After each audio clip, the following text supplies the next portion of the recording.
ويا صلاة النبي، ازيكم يا بنات؟ عاملين ايه؟ يا رب تكونوا بخير، ويا رب يجعل ايامكم كلها خير وبركة. قولوا امين يا رب العالمين. اللهم يا مغير الحال والاحوال غير حالنا الى احسن وافضل حال. قول يا رب. محدش يستغرب ويقول هي بتعمل ايه دي. هقول لكم دلوقتي انا بعمل ايه.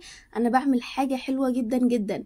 دلوقتي مع الوقت بحس ان المطبخ بتاعي بدا يقشر. انا طبعا المطبخ بتاعي مش خشب، انا مونتال. فاي خبط اي حاجه او يعني مع الوقت خلاص الاقي القشره السودا دي بدات تقشر او بدات تطلع منه. فمع الوقت احس ان مطبخي شكله قديم ووحش جدا جدا. فانا عايزه افضل محافظه على الشكل الجميل ده لافضل او لاطول فتره ممكنه. المهم بعمل ايه؟ القلم اللي هو بتاع السبوره ده انا مبقدرش استغنى عنه ابدا نهائي يا بنات. القلم ده يعني موجود في المكتبه ب5 جنيه، حتى لو 10 جنيه. بس تقولوا له عايزه قلم سبوره ما بيتمسحش. القلم ده بستعمله في حاجات كتير جدا ومهمه عندي في المطبخ.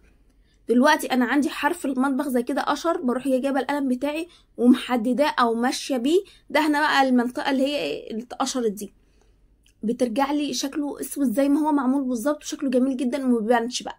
القشره اللي كانت متشاله دي ما بتبانش نهائي. بصوا انا عملت معاكم ازاي. انا جايبه في الفيديو ده شويه مشتريات لرمضان وشويه حاجات حلوه جدا جدا. فانا قلت هصور على الارض. طب انا ببص في الكاميرا لقيت منظر المطبخ بالشكل ده كده. فبصراحة ما عجبنيش. فانا قلت هعمله، لا قلت لا هعمله معاكم وهصوره معاكم. يمكن حد ياخد فكرة، او يمكن حد مش واخد باله من حاجة معينة زي كده يعملها وهي بالنسبة له مثلا سهلة بسيطة جدا وممكن تتعمل. فطب ما اعملها معاكم. خلاص نرجع بقى للقلم بتاعنا ده.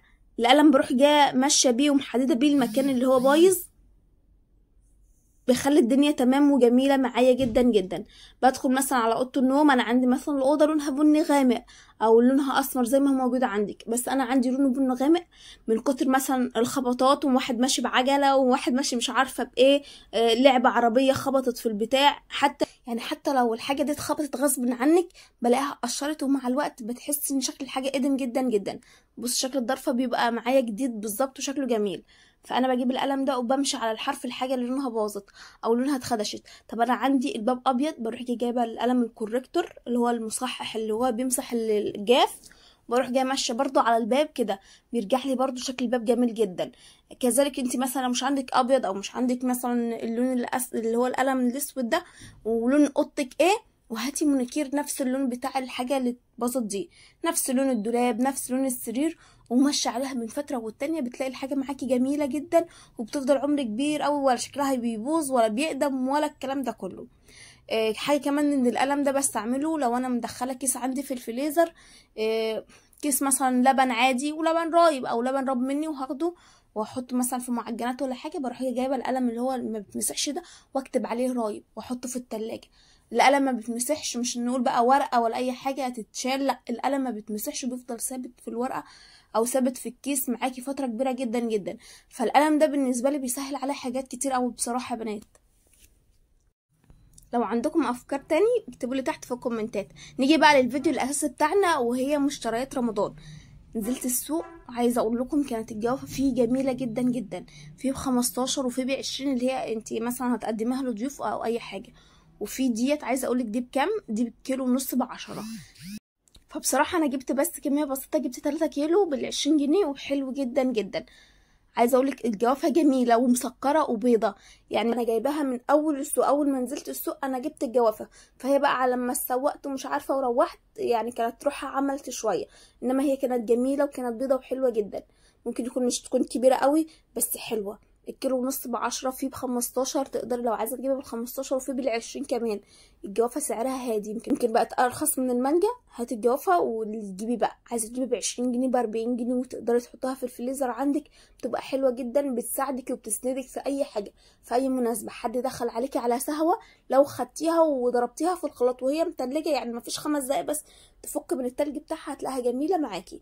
فجبنا الجوافه بتاعتنا وان شاء الله هنعملها مع بعض. جبت برضو الملوخيه دي. الملوخيه دي كانت ب5 جنيه.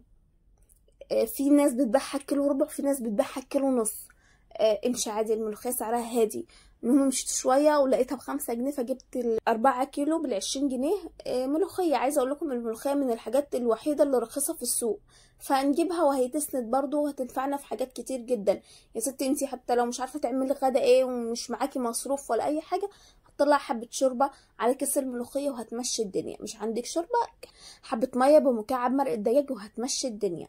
طبعا الملوخيه بتاعتي كانت طويله شويه، فانا قلت لها لا، لو معاكي السكينه قطعي لي الديله، انا مش محتاجاه.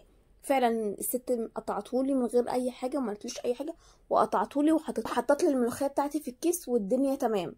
كده كده انا بالنسبه لي واحده من الناس بقتنع جدا بغسل الملوخيه وزي ما هي كده بعدنها، مش بقطفها الاول وبعدين اغسلها، لا زي ما هي، فبتبقى سهله عليا في التنظيف بتاعها وفي تقطيفها وكل حاجه.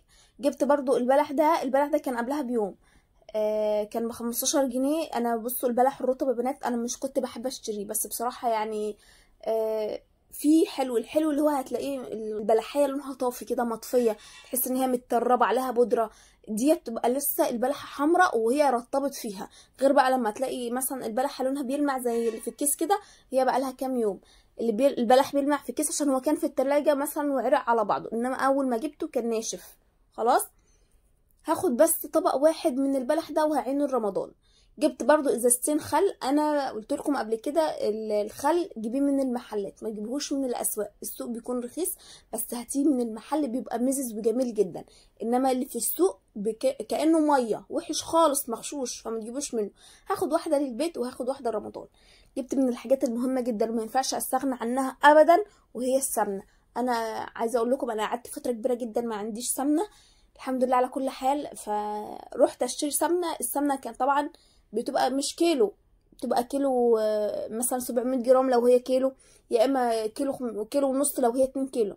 طب انا مش عايزه اجيب انا العلب دي بتبقى مثلا متاخد منها او مش بتبقى كيلو صافي، فلا انا رحت على اساس ان انا هجيب كيلو او 2 كيلو سايبين وخلاص، يعني كده كده احطهم في العلبه والكريستال برضو او جنة او النوع اللي انت عايزاه بيبقى سايب، بيبقى سعره هادي شويه او نفس السعر بس بيبقى كيلو صافي. المهم رحت عند العطاره دي او الست دي وقلت لها انا عايزه كيلو سمنه سايب، قالت لي عشان قلت لها عشان بيبقى مثلا كيلو صافي كده، قالت لي طب ما انا هجيب لك علبه وكيلو صافي. المهم قالت لي بصي يا ستي روحي اتجوزناها لي، حطيتها لي على الميزان، فعلا انا لقيتها كيلو صافي. هي كانت كيلو وتمن 100 حاجه و20 125 حاجه زي كده، 125 هو تمن الصفيحه او وزن الصفيحه. ففعلا لقيت دي نفس السعر ده اللي هي 95 للكيلو ان كان السايب او العلب، فقلت لها خلاص هاتيلي العلب. وطبعا شفت تاريخ الانتاج بتاعها علشان هي تقعد لرمضان خلاص. جبت برضو الجوانتي ده، انا ايديا الحمد لله من اي حاجه بلاقيها بتتغير، غسلت مواعين من السلك مثلا من الرمان من بتنجان من اي حاجه بلاقيها بتبوظ. فجبت الجوانتي ده ب50 جنيه، وجبت اللي هما 3 من الفرش بتوع البوتاجاز دول، هما كانوا في علبتهم. وطبعا الحمد لله على كل حال احنا مش ينفعش نعين حاجه في علبتها، فطبعا اول ما حاجه بتدخل ان هي حاجه جديده لازم تتفتح على طول، فهضطر اعينهم بقى في كيس عشان ده يعني سلك وكده، فمش يمسك في حاجه او يبوظ في حاجه، فحطهم في كيس. انا جايبه التلاته دول ب5، جايبه التلاته دول ب15 جنيه، حلوين جدا في تنظيف اي حاجه. انا عندي حرف الحله بتاعي بمسكه بغسل حرف الحله عندي بالفرشه دي جميل جدا وبينفع قوي، وبغسل حرف البوتاجاز برضو بينفع. فانا عايزه اقول لكم الفرشه دي من الحاجات الجميله، في طبعا اكبر منها، شوفي برضو اللي يريحك ايه هاتيه. جبت برضو جزء الفرش دول او الاسبونشات دي اول مره استعملها، وسمعت عنها كتير ان هي بتبقى سلك. المهم انا قلت للراجل بتصدي، قال لي لا ما بتصديش. جبت الاتنين ب10، في منهم اصلا الاتنين في كيس، بس بصراحه انا اقتنعت بان اللي هي السايبه لوحدها دي من غير كيس، حسيت ان السايبه دي بيبقى السلك فيها ظاهر وجامد شويه عن الاسبونشه اللي بتبقى في الكيس او متغلفه. المتغلفه دي بيبقى السلك بتاعها مايع كده، مش حسيته بصراحه، انا اقتنعت بالسايبه دي احسن. المهم جبت 2 منهم، هاخد واحده لشقتي دلوقتي وواحده هعينها رمضان خلاص. وجبت برضو خدت من مرقه الدجاج اللي عندي شريطين زي كده وهعينهم برضو رمضان. احتجت ما احتجتش هنزل اشتري، او هنزل لما العلبه عندي تخلص هنزل اشتري واعين دول رمضان. الحاجه بتغلى وكل فتره والتانيه الحاجه عماله تزيد، هو بقرب ما ندخل على رمضان الحاجه اللي بجنيه هتبقى ب10 جنيه، والناس اساسا جشعه حدش عاد في قلبه رحمه، فالحاجه عماله تغلى بنات. فهاتيلك على قد ما تقدري، لو نزلت السوق وجبت ب10 جنيه ملوخيه ب20 جنيه، 20 جنيه سعرها هادي بس هتمشي معاكي وجبات كتير جدا. وكذلك الجوافه هاتي دلوقتي موسمها وطعمها بيبقى حلو جدا يا بنات، فانزلوا هاتلكم من الاسواق، ما تشتروش من المحلات ولا السوبر ماركتات، ما تشتروش من العربيات اللي بتمشي، لان الحاجات دي بتبقى غاليه. انت هاتي من السوق بيبقى سعره هادي شويه خلاص. بصوا بقى، انا هنظم معاكم الحاجات ديت في علب.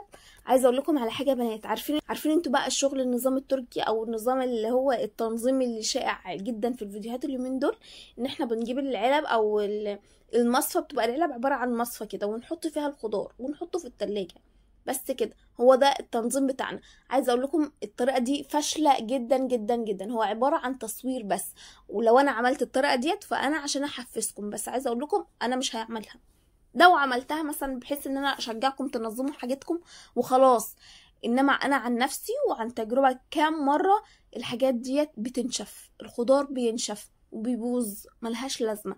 عايزة تحطي حاجتك يا تحطيها في الكيس وتفتحي حرف الكيس من فوق، يا اما تجيبي العلبة زي كده وهتجيبي مناديل، او بلاش مناديل، فلنة قديمة عندك، حاجة باظت عندك بدل ما ترميها، او فوطة قديمة عندك. يعني مش هروح اشتري فوطه للمطبخ مخصوص، لا، فلنة قديمه عندك او تيشيرت زي اللي انا مستعمله كده، واحطه في ارضيه العلبه عندي، هحط الخضار بتاعي وبعدين هحط قماشه تاني وهحط الخضار وهحط قماشه، هيقعد معايا فتره كبيره جدا جدا فوق ما تتخيلي. والطريقه دي افضل طريقه. انما احنا نحط الحاجه في العلبه زي ما هي حتى بس كده من غير ما نغطيها حتى من فوق، لا، الحاجه هتعرق على بعض وهتبوظ بسرعه قوي. انما دي افضل طريقه. فاللي يعمل بقى شغل المنظمات وشغل الشغل المنتشر اليومين دول، دي طريقة فاشلة وما تعملهاش خالص. ده عشان التصوير فقط لا غير. ظبطت الدنيا وعملت عندي الخضار، مثلا الجوافة، يعني ظبطي بقى انتي الحاجة اللي انتي مثلا محتاجاها او هتبقى في الوش، او الحاجة اللي انتي جايبة منها كتير هيبقى جزء منها تحت وجزء منها في الوش عشان مثلا تاخدي على طول. خلاص، لمعت عندي التلاجة بتاعتي، لمعت المكان ده، وبرضو عملت الدرج بتاع الخضار. انا ما كنتش عارفه اصور، فانا قلت هعمل معاكم مثلا العلبه دي وتاخدوا الفكره وخلاص. الرف بتاع الخضار جبت قماشه برضو قديمه عندي وحطيت كذلك. الطماطم غاليه الحمد لله على كل حال، مش عايزه طماطم، هما الحبه دول وهعمل بيهم حبه الكوسه اللي جنب منهم بس كده، ورضا والحمد لله. الحاجه اللي تغلى يعني لو محتاجينها هنجيب منها كميات بسيطه، انما ما نجيبش منها ونكتر لحد ما الحاجه سعرها يهدى كده ونشتري براحتنا. بس كده، يا رب فيديو النهارده يكون عجبكم. هستنى طبعا رايكم في الكومنتات، ما تنسوش تحطوا لي لايك للفيديو يا بنات، وتشتركوا في القناه وتفعلوا زر الجرس وتختاروا الكل عشان يوصل لكم كل جديد. اشوفكم في الفيديو الجديد ان شاء الله على الف خير، مع الف سلامه.